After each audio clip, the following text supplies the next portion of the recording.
Welcome, everybody. Turn the tunes down.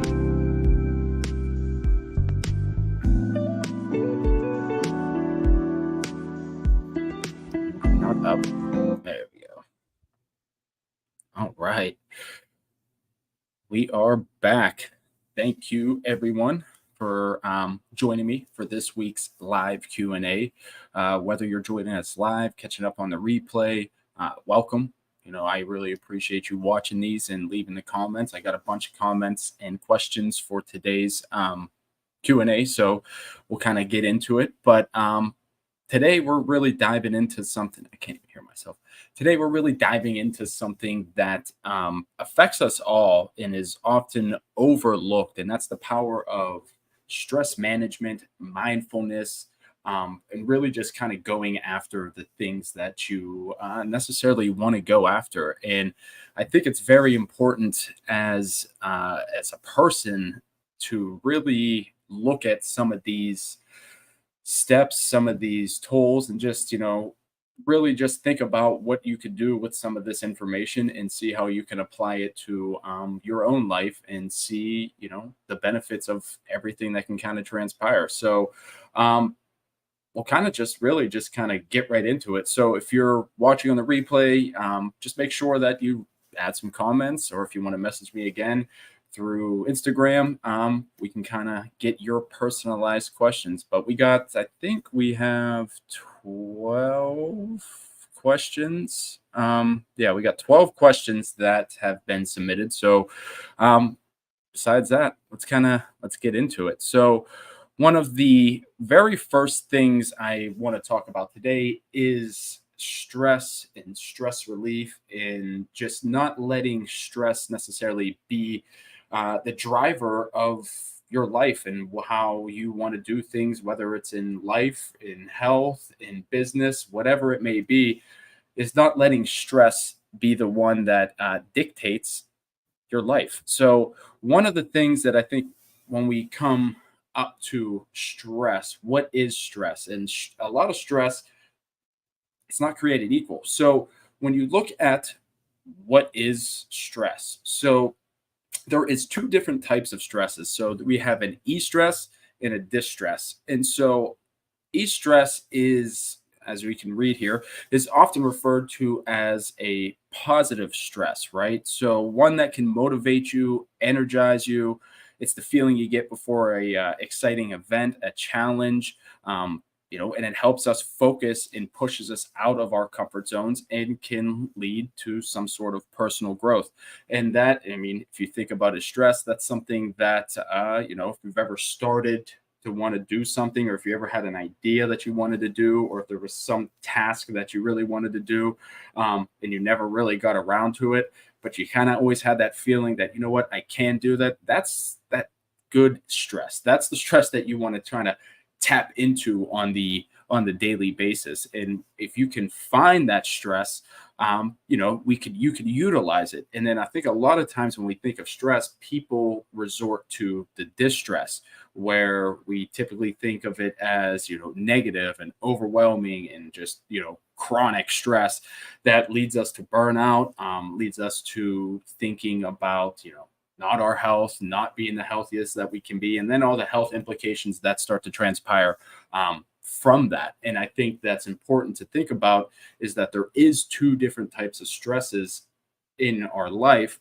They both feel the same, kind of like how ghrelin and leptin are the same kind of the feelings of what's going on in your body. So if you ever feel that hunger cue, you're always like, oh man, that's I got to eat something. But you don't think of it as the same exact cue is what's happening whenever you're thirsty. So that same feeling is the same, but your body's craving two different things. And that's how you can kind of think of, stress and de-stress, is how can we channel some of that negative negative thought process into something that is going to be more beneficial in regards to not only your life, but maybe your personal life, your social life, and just maybe everyone around you.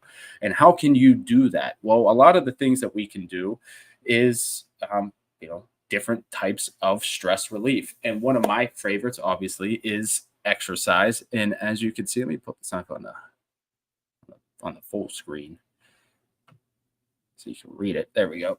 So a lot of times, when we think of stress, what is it? How can we relieve it? And a bunch of times, sometimes you need medical intervention, but three things that you could do right now to ease some of that stress is starting to exercise, right? Physical activity releases endorphins in the body. It is a natural stress reliever, and you can, whether you're going on a walk, you're going to the grocery store, maybe you take a longer route to the grocery store, maybe you just park your car out a little further and maybe get those extra bit of steps, and then while you're going to the grocery store, what are we eating? What kind of food are we grabbing? Because that's going to help our energy levels. And then, mindfulness, being mindful and being present in the moment is everything, right? And a lot of times we don't realize we aren't present in the moment, whether or not you're scrolling on your cell phone, whether or not somebody's having a conversation with you, and then they just pull up their phone and they're just like, oh, yeah, yeah. I just want to, and the thing is a lot of times there's so many things out there that is pulling our attention away that we don't necessarily think about going and paying attention to what's actually going on in the body. And a lot of times that starts with just a mindful observation of how can you even start to develop some of these habits and getting into some of these different reliefs. And you just got to pick one, like we talked about last week, is just picking one and kind of going from there. And it kind of leads me to one of the questions that we had submitted is, what are some effective techniques to manage daily stress without feeling overwhelmed? Which is a very good question. And first, I mean, what always comes up to mind for me is breathing. If you can get a control of your breath and be able to tap into that parasympathetic nervous system where you're calming the body down in whatever stressful situation it could be something that is, you got a work event coming up, you got, a personal issue coming on, or maybe somebody cut you off in traffic. Just really taking a step and just thinking about that breath and realizing, is it out of your control? Is it in your control? How can you do it? What thoughts come around? And just be able to necessarily assess how you're feeling and try to move on from there. And if that doesn't work, then you get into what we were just talking about here. What's on this big screen is, getting into exercise, getting into different types of healthy eating, finding a mindfulness meditation, finding ways and finding avenues that can be something that's going to be a game changer for you. And it's not going to necessarily make you feel like you're overwhelmed. And how can you start doing this? Well, it's very simple. Is you pick one thing that you need to work on and really just go from there and be, if you find that there is an area, find that area that is making you stressed out, that is making you feel some sort of way, and really be able to assess it and see if what ways and what avenues can you do to assess it, and then kind of go from there. And then it brings us to another question here, and we'll kind of remove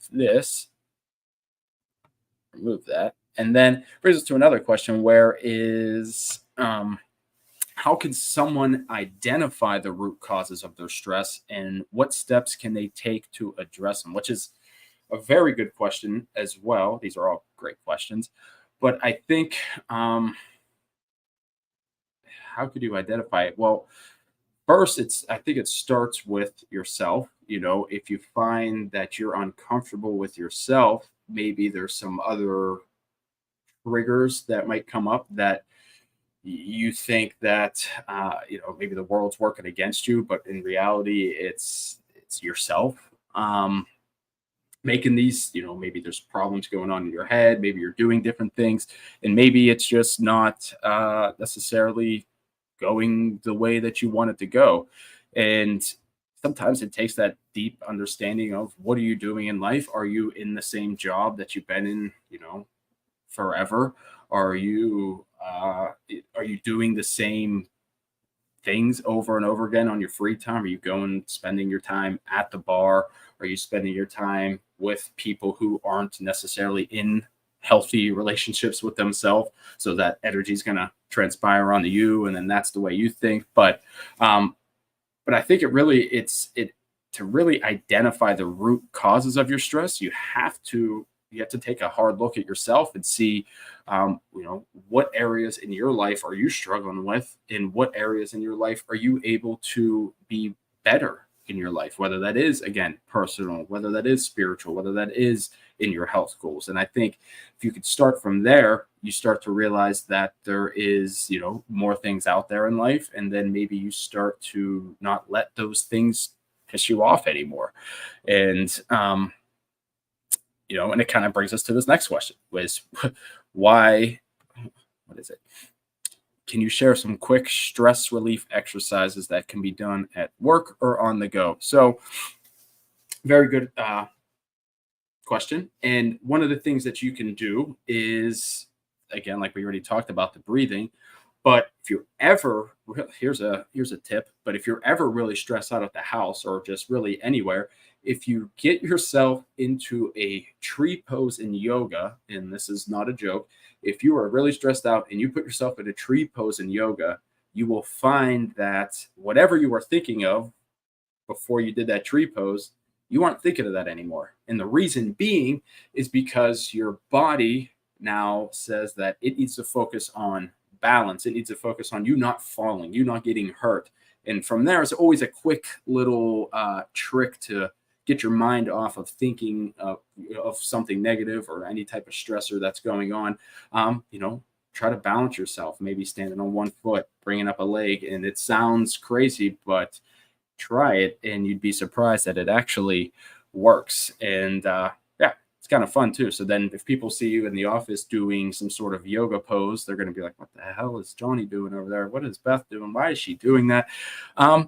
But you're the one who's going to be less stressed out than they are. So that's one little quick tip. But I would say the breathing mainly, doing little exercise. I mean, you could do exercise snacks. You could do maybe find yourself 3 rounds, 10 squats, 10 push-ups, 10 plank reaches. And next thing you know, you got yourself a little circuit going on. You got a little heart rate going, you're breaking a sweat.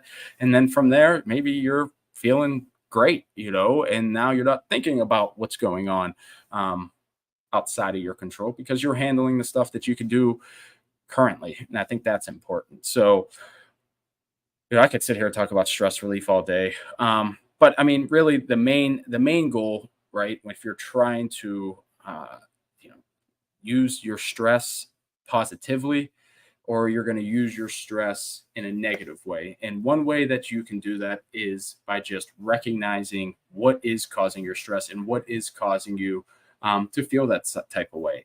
And instead of dwelling about it and necessarily doing nothing and just kind of this is my life, find that one area that you can change in and start from there and be able to necessarily see the fruits of your labor. And if you can go from there, you can tackle the next goal, and then you can just keep going. And then that's going to help you be a better person. And hopefully once you start to realize that you can do some things, you ain't going to be as stressed out anymore. And obviously exercise and food and all that other good stuff. But I think that's stuff that we already know. We're trying to get into some stuff that maybe you could use right now. And so one of those things that a lot of times people don't realize is the importance of mindfulness. And so mindfulness, when we think of mindfulness and just being mindful in general, it's really, it starts with, let me hide this little. Yeah, but it starts with just really understanding yourself, right? If you can't understand who you are, how can you sit there and be a better person for anybody else? And so that starts with, doing some type of way that you are present in the moment for whatever it is that you're doing. Me, I'm trying to be present in the moment doing a Q&A. I'm talking to myself. Hope, and people will see this on the restream, or, the next time I go live, or, but it's just really just being present, being engaged, and just trying to answer some of the questions. Now, if I wasn't here to engage and wasn't doing it, it wouldn't be as beneficial for you guys who are watching it. So, and a lot of times it starts with just being here, wherever it is that you're doing, just trying to be present. If you're working out, just trying to be there. You're not scrolling on your phone. If you're working with a client, you're really listening to them and not necessarily just telling them everything. If you're working with, whatever you're doing, you're bagging groceries, talk to people, be present. Don't just be somebody who is just standing there, try to make somebody smile. And thing is that energy manifest in so much different ways that you're able to be better in life, and then be better in people, because then they pick up your smile, or they pick up your energy, and then next thing you know, they feel better about themselves, and they're not cutting somebody off. So you never know, just being present and just being there can really help an individual out. And especially, a lot of times we don't even know what people are struggling with.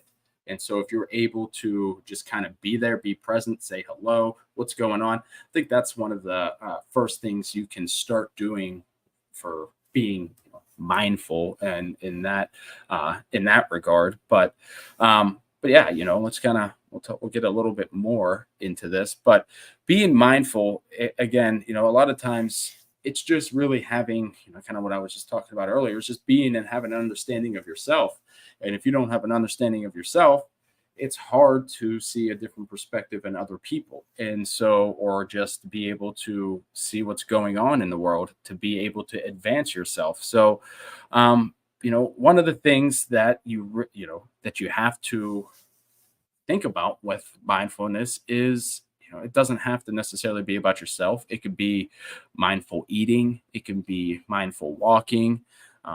There's many ways to incorporate mindfulness into your day. It's just finding ways that are going to be able to reduce your stress, improve your focus, and basically enhance your emotional well-being. And then from there, it makes it so much easier for not only you as a person, but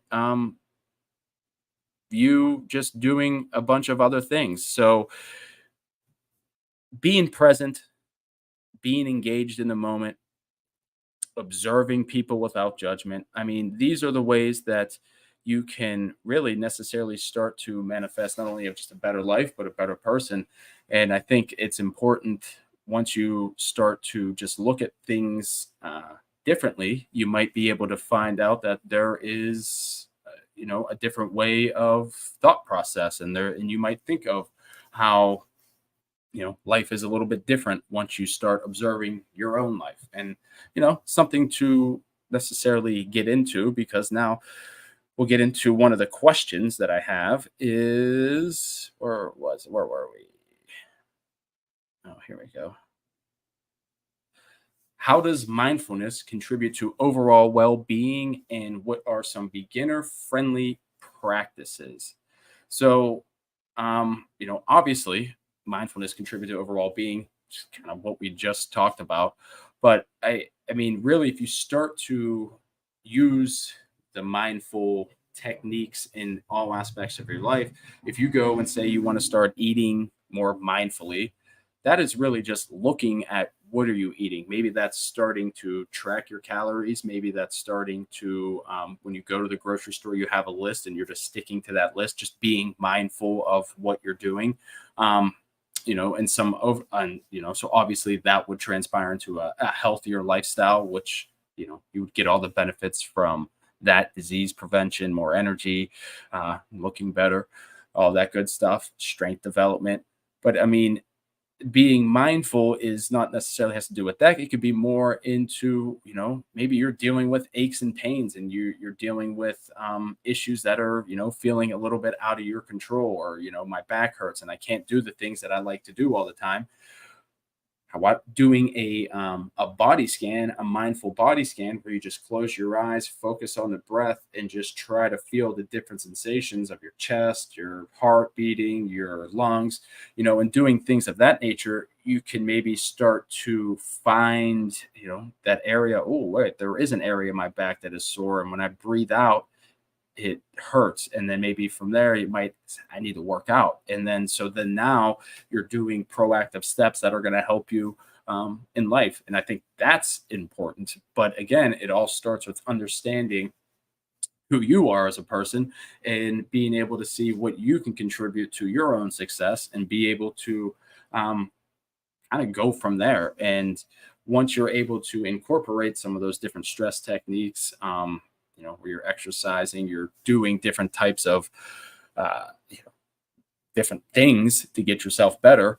I think it's important to, include mindfulness, because that is what's going to, help you in the long run, is just being mindful of what you're doing. So we'll get on to the next question here. Is how can you explain the connection between mindfulness and stress reduction, and how can one start incorporating mindfulness into their daily routine? Good question. So when when you think of mindfulness in stress reduction, stress elevates the heart rate, and so your sympathetic nervous system is being elevated. And so when we think about ways of being mindful, let me get this down. I always hit the wrong button. But when you think of ways of being mindful, you're doing things that are going to necessarily bring down your heart rate. So if you can focus on ujjayi breathing, breathing in for 5 seconds, holding for 5 seconds, exhaling for 5 seconds, all through the nose, you'll find that that is a way that triggers your parasympathetic response, and allows the breath to come down, and allows your heart rate to come down, and allows you to necessarily reduce that stress, but allows you just to kind of focus more on yourself, which is kind of obviously what we want to do. But you're looking for different connections of mind and body. And so if you can make those connections, you can find that there is ways that maybe you can reduce your stress. And I always like to just go with the breath.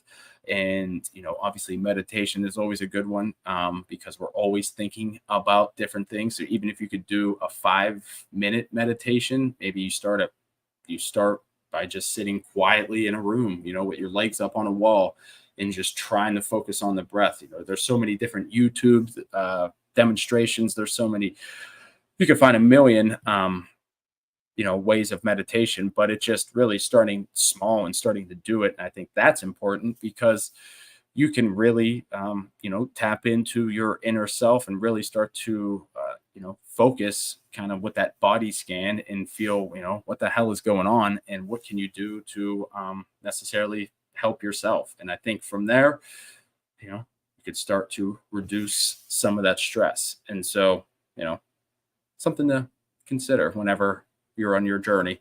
But what are some common misconceptions about mindfulness, and how can people overcome them to benefit from this practice? Um, I would misconceptions. Well, I would say misconceptions could be, if you go a little too far into mindfulness, you might start overthinking everything in life. And that could be a negative aspect for yourself. If you start really over analyzing everything, and you start to necessarily lose focus of why you're doing what you're doing. And now you're just trying to be too mindful to everything. And then that might piss you off. But I think not going too far into it, maybe some people might say it's, woohoo science or whatever, but I think, just being mindful of yourself is, I think, I don't know, I think every time, you go to any type of self-help or any anybody that's really pursuing anything that's trying to help people, you would find that, you know, the misconceptions is, there's always going to be misconceptions about everything. And it's just finding what you can do and what is best for you in your goals and how you're going to be able to approach them and get towards them. So, um, you know, if something does come up where, you'd go a little too mindful and one of the things that we did in school where you would eat a grape or eat a raisin for 2 minutes and just chew it and just feel how the textures of it change from, oh, this is good and sweet to this is really bitter. This is very nasty. And I've actually haven't eaten a raisin since, but that's an issue where mindfulness can go wrong, but it's also just being more aware of, what's going on. And I think that's important, the whole time. So, yeah, and it kind of just, if you can foster some sort of, inner self belief, you can find that a lot of the things in life become a little bit easier, and that's what brings us to our next little segment here is in confidence. So, building confidence isn't something that I think you have to go through some stuff. Confidence isn't something that I think you could just pick up overnight and necessarily start going with it. I think with confidence, you usually you go into a problem or a task, or you go into something with your utmost effort, and confidence, and believing that you can do something, that, and over time, and say sometimes you might fail, and a lot of times you might fail, but I find that you need to fail in a lot of things in order to necessarily be able to find any avenues of success. And so when you're building confidence, you're really, you're trying to set goals, right? You're celebrating your successes, you're giving yourself the positive self-talk, kind of some of the stuff that we were just talking about, a little bit ago, is that you're trying to find that, okay, I can do this task, I know that I can go and run, um, 5 miles, great. Well, you have the self-confidence that you can know that. Me, I can't. I got a broken ankle. I'm not able to run 5 miles on a broken ankle. I can do some cycle. I can cycle, but my confidence for that is, I can't do it, because I probably could do it, but it's my confidence is low because of, the 14 screws in my ankle, and so but I know that I can go on the bike and do 5 miles on the bike. So I'll celebrate that. And that's going to boost my confidence rather than necessarily thinking, shit, I can't do the 5 mile bike. I can't do the 5 mile run, but I can do the 5 mile bike ride. And so either way, it's a win for me, because now I told myself I couldn't do this, but I did something else in place of it. And now that's making me feel a little bit better about myself and the task at hand. And so I think that brings up, where we get into the, overcoming the negative self-doubt, is because a lot of times we tell ourselves that we can't do these specific tasks. We tell ourselves that this task is too hard to do, or we tell ourselves that, there's something in life, but I just can't reach it, or I just don't, I don't know the necessary steps to do it. And a lot of that is internal, right? We manifest our own things that are going to necessarily stop us from preventing and or stop us from reaching that specific goal. And a lot of times with that, we have to realize that you do need to surround yourself with people who maybe are, advancing in life or doing something better, because then you find out that you can pull some of their inspiration and some of their confidence into your confidence. And from there, maybe now, you don't have that negative self-talk of thinking,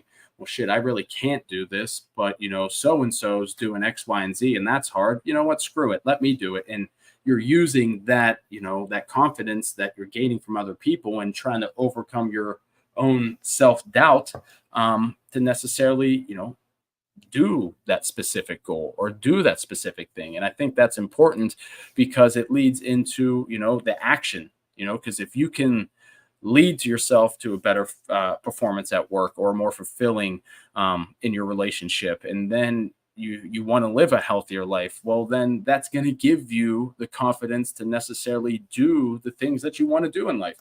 And it all starts with figuring out what can you do to improve. Like, what areas do you have to improve in? It could be business, it could be personal, it could be health, it could be relationship, it could be communication, it could be jumping on a live stream talking to myself. It could be trying to muster up the confidence for that.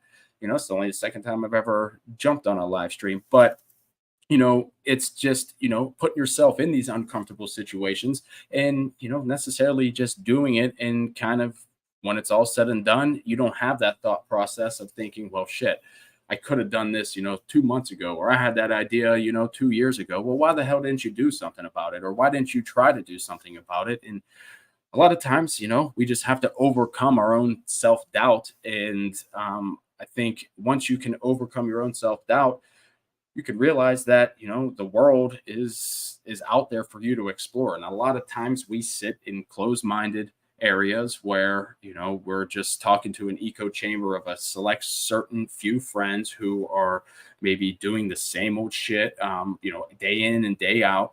And you're not going to gain anything from them. It's not necessarily you want to cut them out, but you want to make sure that you're not using, if you think of your confidence level, or your just your overall what you can give out to everybody. You bring that as like a health bar in a video game. You got 100%.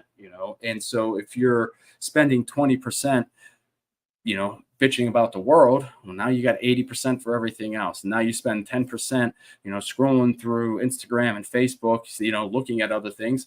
Now you're dwindling down to what you actually can, use for yourself. And, sometimes we sit there and try to, do all these, self-confidence. We try to eat healthy. We try to do all these things when we only have like 20% effort to give it. And we wonder why we never succeed with our goals. Is because we're spending too much time worrying about other things rather than necessarily focusing on what we need to do to get better at life goal. And you really use that for anything in reality. So let me get to some of, because I can yell about this all day long, but let me get to some of these the questions that I have over here. And so this one's a good one. I had to forget who sent this, but this one's really good. What are some practical ways to build self-confidence, especially after a setback or failure? And me, I know a few things about setbacks and failures. So I think this is a great question. So when you think about, having a setback or having a failure, like, for me, I was, kicked out of high school when I was 16. I could have let that be a setback. I could have let that be a failure, but I ended up going and getting, 2 college degrees because of that. Now, it wasn't because it wasn't because I needed a push or needed anything like that. I just, needed to build the self-confidence necessarily to do that. So, I mean, whenever you think about, you know, uh, having a setback or failure, it's not letting that setback or failure define you for who you are, and let it be, your defining moment.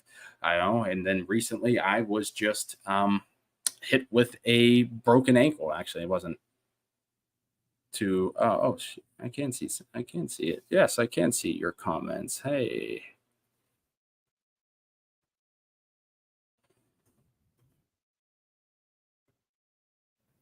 sorry. Yeah. So thank you for the saw the comments. I'm just over here rambling on. Don't mind me. I wasn't even paying attention to the comments. I'll pay more attention to it. But um, one of the things that one of the things that you can think about when you're going into coming back from a setback or a failure or something of that nature is not letting it define who you are, right? Every time, us as people, us as individuals, we there's always something that's going to happen to us, right? One of these days, it could be, slipping and falling down the steps, it could be whatever, but it's not letting that define who you are. And I think whenever you're trying to build self-confidence after a setback or a failure, you just have to realize that failure, of why it was a failure and what can you do better. I always look at failure as the first attempt in learning. And so if you can make that the thought process rather than making it the total outcome, you can, you just work on trying to get better the next day, or you work on trying to do something more the next day. And I think that is super important, is that you learn how to pick yourself up, right? And even whenever shit does get tough, or when stuff does get, bad, it's learning how to pick yourself up and being able to address and have a why of what you want to do. And that's important, having a why and being able to, stick to that why is going to be of utmost importance. And, from there, you can be, whoever you want to be. And I think that is, that's really where it comes down to. And let me see if we have any more of these comments. Get some YouTube comments. So I'm using this live streaming platform, so it's not necessarily off of a particular, a YouTube, and I'm streaming to YouTube and Facebook.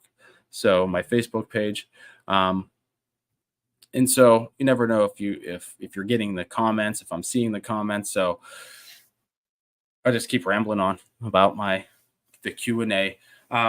But we have 12 questions, and I think they're all great questions. And I just keep adding the questions as much as you can. Even if you're watching this on the replay, just put it down into the comments. We'll just keep trying to help you in any way with your health, with your body, and with your mindset.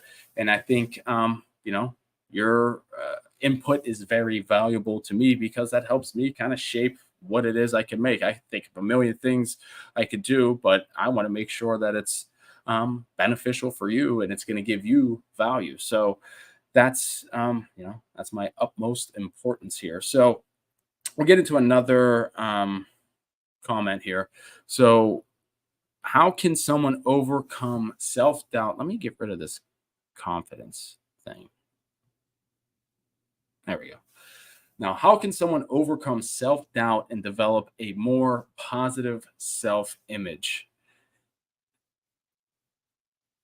How can someone overcome self-doubt and develop a more positive self-image? So I don't want to always say like, oh, I kind of was just rambling on about this earlier, but overcoming self-doubt is probably one of the hardest things I think anybody as an individual can do. A lot of the task, whether it's you're trying to lose 20 pounds, you got to lose weight, right? Your pants are fitting a little tighter, your doctor's yelling at you, and you have to do something about it. And you have self-doubt that you could even do that 25 pounds. Because why? We're probably focusing just on that end goal of 25 pounds. But if you can start, small, like I always say, start small, start with that, maybe you're going walking for a half a mile. Maybe you're going to the gym and you're doing different exercises. Maybe you're eating better, but I think if you could start with something small that you want to, that you need to improve of in your life, you start with something small and then you work on it. And, a 1 week, 2 weeks, 3 weeks go by, you're able to feel the benefits of, the fruit of your labor.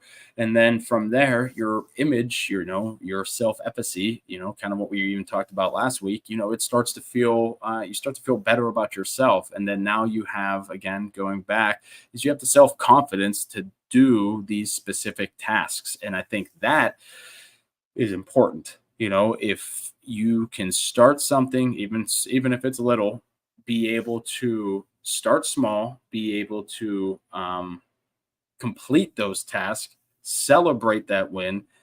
Doesn't matter. You don't need a cookie. You don't need a medal for, everything. But small wins, we're all human. We like to be rewarded when we're all done with, completing something. If you can, necessarily reward yourself somehow, whether it is going shopping, buying the book, going, doing whatever it is, and reward yourself with it, I think you'll start to develop a better positive self image. And then that's going to be able to transpire to the people around you. You don't want to be that person who is constantly on the internet begging for attention, looking for, somebody tell me this, somebody say this, somebody say this, I need this, I need that, because that person is, they're sick. And the person, and to be able to help that person, they need to help themselves. They're looking for everybody else for this emotional band-aid. But in reality, it comes down to, what can you do today to help yourself out? And a lot of times people, we'd rather just type on the internet and rather just yell about it. And that's why I'm even doing these Q&A's. I'm talking to myself, but I'm, on the replay, I'm hoping that maybe somebody might be getting some value out of it. People coming in and out. It's just, how can I help somebody in a way that maybe they needed to ask a question? I got 12 of these questions that, you could develop, a way that is going to just improve yourself. But it all starts by looking in the mirror. What skills do you have to offer, and what is important to you? What is success look like for you? Is it being rich? Is it being able to do the things you want to do? Is it being able to, have a healthier life? You just find what does success mean to you and what makes you happy, and be able to, work towards that goal. Break it down small and start from there. If you can't start from there, where are you going to start from? You're going to miss all the necessary steps it takes you to get to that point. Well, I was talking with a client the other day, and I broke it down like Tetris. If you think of the Tetris board like life, if you're going down, the things fall in place all the time, but you got to put it there. You got to make sure that these things are falling into place because you're controlling it. And if you can control it, you could make the game go on longer, and that's life. You can have a better life. But if you don't control it, what happens? It all starts stacking up. But the thing is if you don't necessarily control your life and what you can do, it's just going to spiral out of control, and then it's going to be game over. And then you have to start over. And then you having that, constant start over is, you start dwindling down, and then now you don't have a positive self-image because you built yourself up, and then you got crashed back down. But one thing you got to realize is every good stock goes up, goes down, and then goes back up. Well, hopefully every good stock. But it's just something to think of. You can't have any problems. You can't have any successes without the problems, and you need to learn from your problems to make sure and ensure that you continue on your path of whatever the hell it is that you're trying to do. And so we'll we'll move into another question. I'll talk about this again all day long. This is a good one. All right. So what strategies can help someone set realistic and achievable goals, and how can they stay motivated to reach them? So you got to start small, right? And so if you're trying to set out for something in life, like for me, I wanted to start a business. I knew when I was working in the kitchen, I didn't want to do this anymore. I want to do this on my own and be able to help people.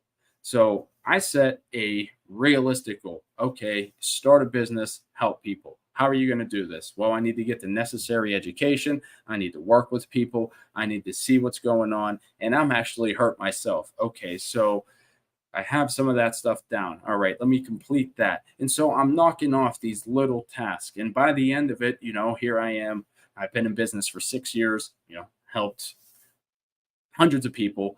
And the reality is I achieved the goal. And now once you're able to achieve that goal, you look back and say, well, how was I able to achieve that goal? Well, I broke it down step by step. I knew I had to do X. I knew I had to do Y. I had to do Z. And then I made an effort to, pursue these goals. And the, the way that you could do it is by setting what is important to you and start from there. You want to go ahead and you want to build a successful life. You want to go and you want to find a girlfriend. You want to find somebody. All right. Well, how are you going to do this? You're going to scroll on the internet? No. You want to talk to somebody you want to talk to somebody in person? No. Okay. Well, what is it that you want to do? Well, I just want them to magically appear. Well, that ain't going to happen.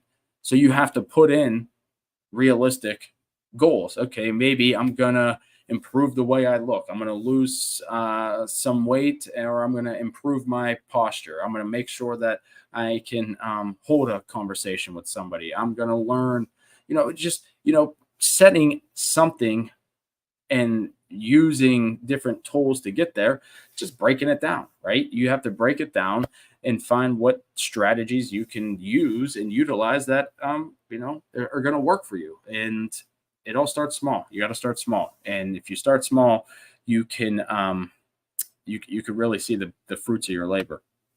And then let me get a drink here. Sitting there talking. Got my only jag off skip leg day coffee cup. It's rough too. I was supposed to get a haircut. I'll get it tomorrow. My hair's long. All right. So, how can someone overcome fear or hesitation when pursuing a new hobby, career, or personal passion?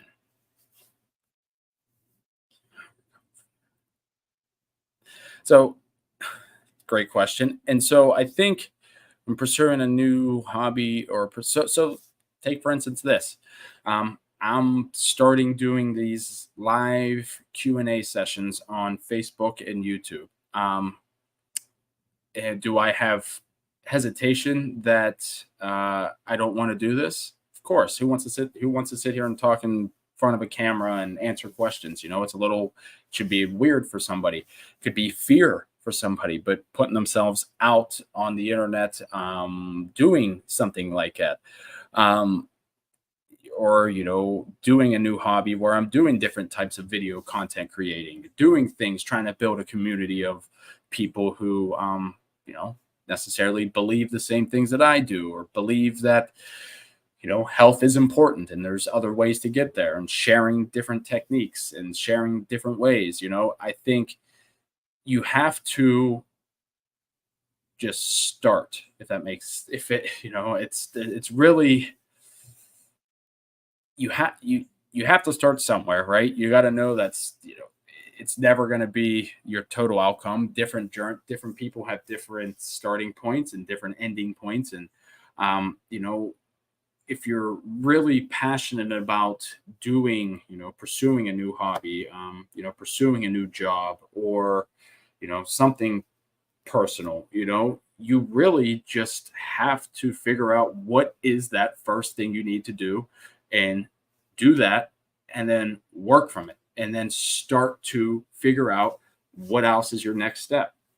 And it's not necessarily the fear that is setting you back. It's the self doubt and the confidence that is holding you back. And that's what brings me over here to our next segment here. Let's get this full screen layout here while I get a drink.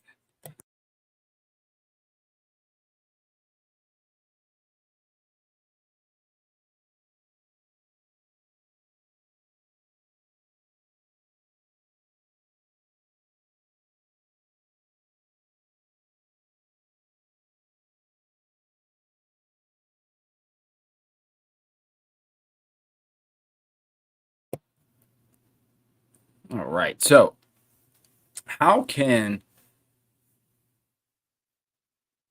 someone overcome fear or hesitation when pursuing a new hobby, career, or personal passion? And so when we think about this, kind of what I just said, but it's breaking down those big dreams into smaller, manageable steps, right? Everybody's heard of the SMART goals. Everybody has heard of, if you haven't, SMART goals: specific, measurable, realistic, attainable. Um, but with the smart, but with the SMART goals, that's it's kind of, everybody's heard that before. But it's so important is that you got to be specific. It's got to be measurable. It's got to be attainable. It's got to be realistic. And so if you're trying to do a specific task, how are you going to be able to do these things if you don't have the your things in order, right? If you're not breaking down, if you're trying to start a billion-dollar business, well, you got to start from somewhere. You got to break down the smaller things into or the bigger things into something smaller, like, and then you got to really, in order for that to work, you got to find something that inspires you, right? You got to find something that is going to be able to reward yourself along the way so that you can get the passion and the confidence in the energy to keep going and doing and staying motivated at that task. Wow. And the thing, and a lot of times, like with this, like I'm a chef, I'm a personal trainer, exercise physiologist, teach yoga, teach Pilates, virtual coaching. I mean, you name it. These are things that I'm passionate about. I love helping, impacting people's health, and changing their mindset on different things of when it comes down to health and when it comes down to life, and being able to show some wisdom and some perspective. And it's just really staying motivated and finding what is motivating for you. Is it, a lot of times it's not sticking at that same job doing that same thing over and over again. You know yourself, you're better than that. And so don't think about, oh, I'm going to, lose my work family and they're going to, what are they going to think? The place is going to collapse around me. No, it's not. You got to worry about yourself in advance and continue on your path, because you don't want to have anybody else weighing you down. Who cares about Johnny? I mean, we care about him, but does he want to see you succeed? If he's your good friend, or if he's a good coworker, family, whatever it is, he does want to see you succeed. So, and if that involves you leaving that job, you got to leave that job. But you got to find something that's going to be motivated, something that you're going to want to do for, however long it is, and then, come down to facing the obstacles that come at you, right? If you try to do anything new in life, there's going to be a lot of challenges. You're going to have to learn from them, and you're just going to have to keep moving forward. What stopped you? What And I always like to do this with with a new client in programming, is um thinking, when we start an exercise program, what are the barriers that are going to prevent you from completing your goals?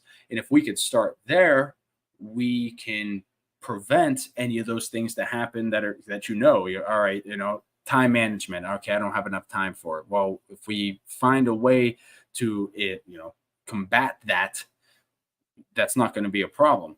All right, well, I don't have access to healthier food. Okay, well, can we deliver stuff? Is there stuff on Amazon? Is there stuff that we could start small? You have to find what is rewarding for yourself and find something that is going to give you benefit. And then if you could find that and just realize that you're yourself and you got to keep pursuing your own goals and not have to worry about anything holding you back, you just take the necessary steps to do that, and you'll get there, and um, it leads me to my final question of the day.